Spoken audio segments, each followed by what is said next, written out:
Hello guys, good morning. Paano palitan ang ringtone sa ating messenger?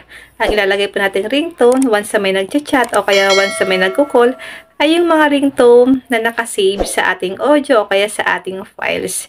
Ganito lang po ang gagawin natin para mapalitan po natin ang ating mga ringtone sa messenger. Ito lang tayo sa ating messenger. Click 3 lines, click settings icon. Click notifications and sounds. Click customize notifications. Yan guys, kung gusto nyo pong ang maging ringtone nyo ay yung nasa audio nyo or nasa inyong files. Click lang natin ang ringtone. Click natin ang on this device. Pwede na tayong pumili dito ng ringtones na pwede nating ilagay sa ating messenger. Meron pa pong isang way. Punta lang tayo sa ating phone settings.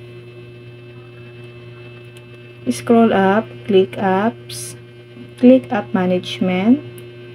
Hanapin natin dito ang messenger.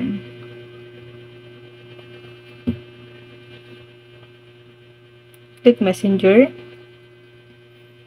Click manage notifications. Dito guys, pwede nyo pong palitan ang tunog ng inyong calls, chats, admin, stories, reminders, or other. Ayan guys, pwede nyo po yan guys palitan ng mga ringtone. Kung ang gusto nyong mga tone yan ay yung nasa files nyo or nasa audio nyo. Halimbawa guys, piliin natin itong calls. Click calls. Click ringtone. Dahil gusto ko guys yung nasa audio ko, yung magiging ringtone nya, click natin itong on this device. Ayan, pipili lang tayo dito guys kung ano yung magiging ringtone ng ating messenger once na may tumatawag sa ating messenger. Halimbawa ito, click mo lang yan, then back natin.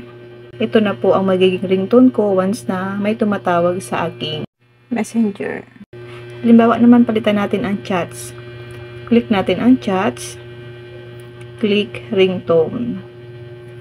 Pero pwede po kayo dito mamili guys, dito sa may alert tones kung saan may mga nakasave na tone si messenger. Pero ang gusto nga nating ilagay na tunog dito ay yung nakasave sa ating audio or files.